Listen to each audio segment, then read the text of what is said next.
Hey guys, welcome to Sweet Red Poppy. I'm Kimberly, and today we are going to be working with resin. Now, this is a tutorial that has been requested over and over, and I'm so excited to finally be sharing it with you. Today we're going to be making these really cute hair clips, and we're also going to be making earrings. So they're both made out of the exact same materials, and they're really easy to make, but I'm gonna walk you through the process, give you some troubleshooting tips and tricks for working with resin, and I think you're really going to love this project. For this tutorial, you will need resin. So I have a part A and a part B. I'm using the ColorPore brand. I found that the consistency of this specific brand is really nice, and I don't get as many bubbles as some of the other brands. I've tried quite a few, and I was really happy with this brand. You'll also need some sparkles or some sort of a mix-in. So in the same brand, they have some sparkle mix-ins, these cute little glitters. They also had confettis that I used that were pretty fun. I found all of this at Joann. If you wanted to change the color of your resin, you could also put a dye in there. That's really up to you. In addition to that, you will need a mold for whatever project you're making. So we're making the earrings. You'll want to use this earring mold. If you're making the hair clips, then you can use this hair clip mold. This comes from ColorPore. It also comes with the cute little clips. When you're mixing your epoxy together, you will want some popsicle sticks. So I'm just using these little ones from the craft store. You'll also need a few measuring cups.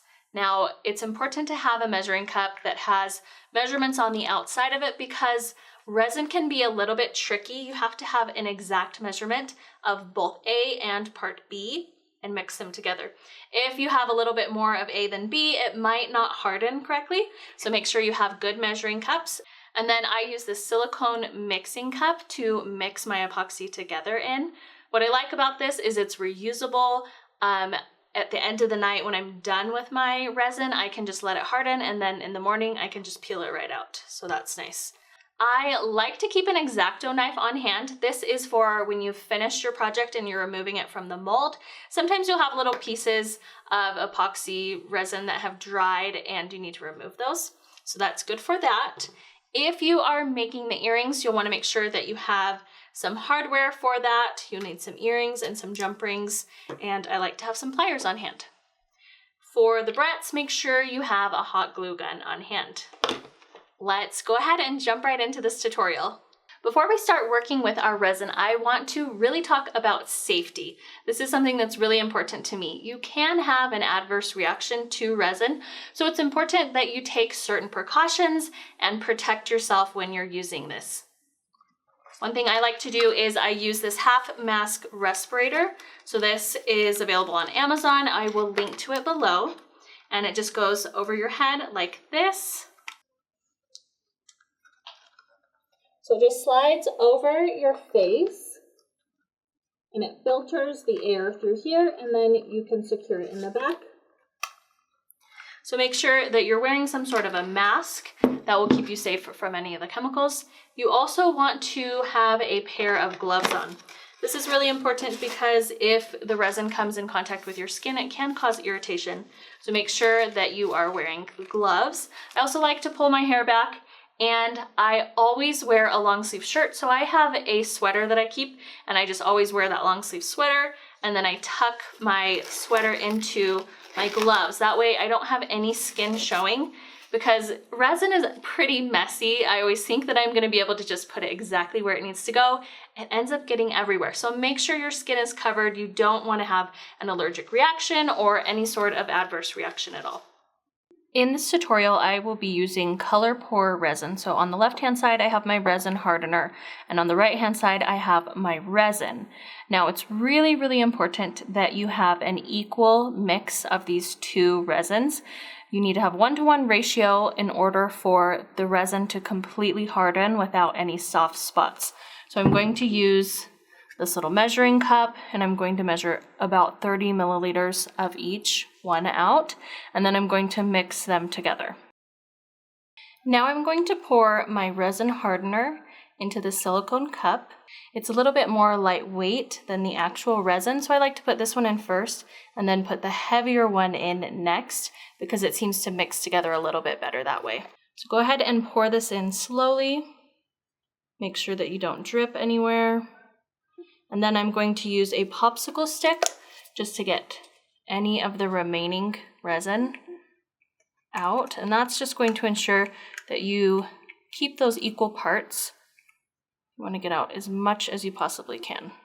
Now that I have both of my resin parts in my silicone cup, it's time for me to stir them together.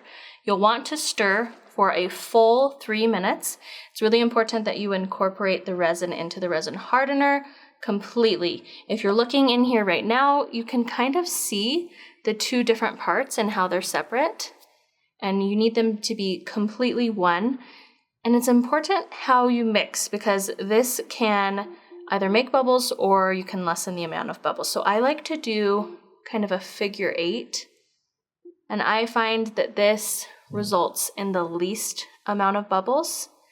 I found that if you just do it in a circle, you incorporate more air bubbles.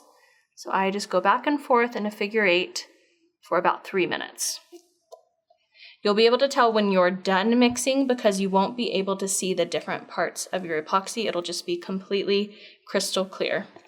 Another tip for reducing the amount of bubbles that are created as you're stirring is to keep your popsicle stick touching the bottom of your little mixing dish the entire time. If you go up and down over and over, you're introducing more air into your resin. So I like to just keep it all the way at the bottom, scraping the bottom as I am making this figure 8. My epoxy is completely mixed, so I am ready to start pouring. There's a limited work time when you're working with epoxy. This specific resin has a 30 to 40 minute work time, so keep that in mind. You'll probably want to make smaller batches and then keep making more batches as needed. That way it doesn't dry out as you're working. So I'm going to start out with my Barrette silicone mold kit. This is from ColorPore. I'm just going to open it up. It has a variety of different barrettes and clips, and it's really perfect for this project. So this is what my molds look like. They're just little silicone molds, and I'm going to fill this with my epoxy. But first I'm going to do some mix-ins. So I'm going to set these aside. I'm going to grab this cup and pour my resin in. You don't need a lot. And I'm just going to sprinkle in some of these mix-ins. And use your popsicle stick just to mix those together. You want to make sure that all of those little sprinkles are coated with your resin. Now I'm going to slowly pour my resin into the mold. I like to use my popsicle stick just to guide it in where I want it to go.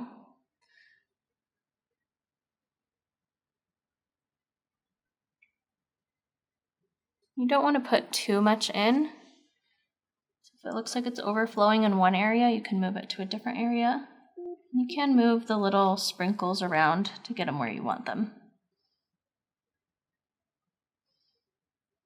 Make sure that nothing is sticking directly up or out of the mold.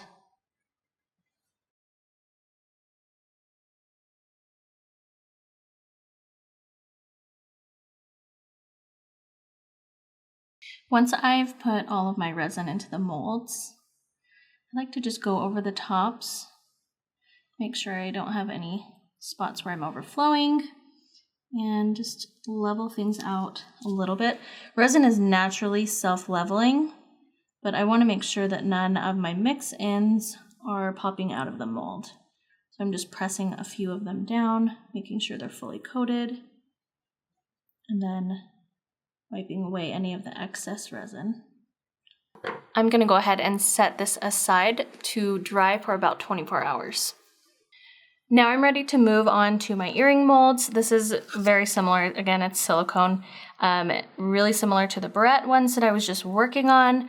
These ones I'm going to use some glitter mix-ins, so I'll show you how to do that.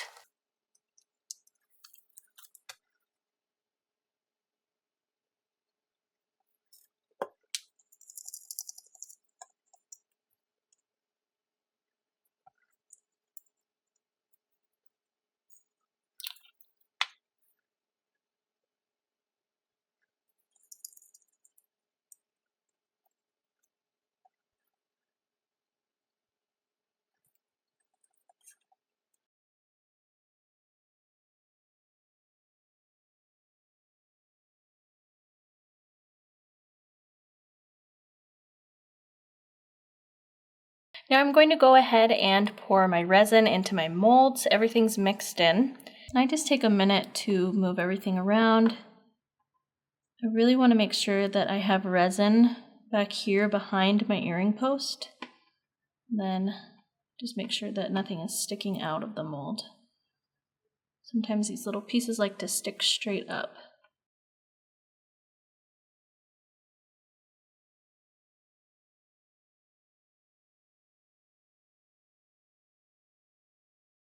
At this point, I've been working with my resin for about 35 minutes, and you can see I've definitely reached the end of my working time just because my resin's starting to get harder to work with and it's firming up. So if I wanted to continue making stuff, I would want to mix a new batch. So I'm just going to clean these up and then I'm going to work on mixing up a new batch. I'm going to set my molds aside for 24 hours and let them dry completely and become hard, and then I will demold them. So I have let my resin harden overnight. It's been about 24 hours. You want to make sure that it's completely hard when you're demolding it. That way you don't have any movement or flexibility. You don't want to accidentally disrupt your resin. So it's a little bit different brand to brand how many hours you have to wait. So make sure that you're checking on the back of whatever resin it is that you're using. So I am going to go ahead and start popping these out of the molds. And this is like the best part ever. You're gonna love it. So what I like to do is flip it upside down and then I gently peel the mold away from my earrings. If you pull your resin pieces out and they're still flexible, you can just let them stay in the mold for a little bit longer. Might just need some additional hardening time. And now I'm going to unmold my clips. I just love these sprinkles. They look so cute.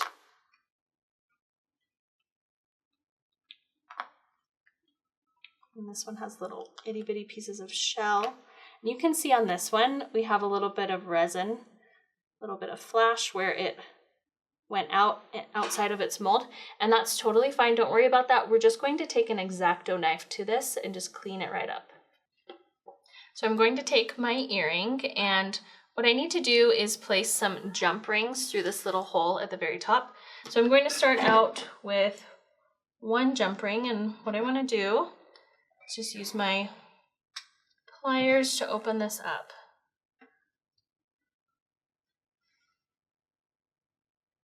So I hold it just like this, and then I just turn it to open it. And doing it this way maintains the integrity of your jump ring instead of just opening it wide up. So I'm going to slide that through. And then I'm going to hook on a smaller jump ring.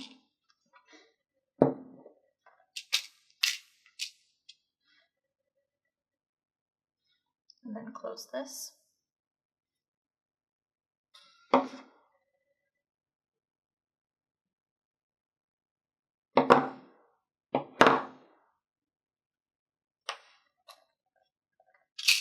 And now it's time to add my hook. So I'm going to open this one. Just a little bit because this is a pretty small jump ring that I'm going to fit in here. Make sure that this is facing the right way and just slide it in and then close that back up. And there you have your earring. So it's nice to have two jump rings because that makes sure that the earring stays facing frontwards when you're wearing it. And it also allows for a little bit more dangly movement when you're wearing it. So for the barrettes, I wanted to show you how you trim away the epoxy in case you have a little bit of an overflow. So I just have a cutting mat in front of me. And here I have the one that has a little bit of the overflow, and I'm going to place it on the cutting mat and just use my X-Acto knife to trim it up. So I'm just slicing along this line. And I'm just going to gently pull it away. I can do this on the outside as well. It's pretty easy to clean this up if you happen to have a little bit of an overflow. Now I'm ready to start gluing my hair clips onto my resin pieces. I want to make sure that I'm aligning them with the right one. So this is what it's going to look like when it's finished. And these clips are from the ColorPour kit, but you could also find your own clips online on Etsy or at Joann or even on Amazon.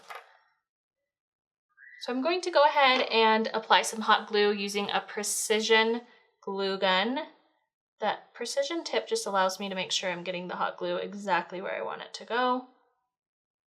And I'm just drawing it along the metal. Make sure not to burn yourself. Now I'm going to attach the barrette. And you want to make sure it's even on both sides. You can turn it over if you need a little bit of help with positioning. And then just press and make sure that that's firmly adhered together. And then you can turn it over and admire your hard work.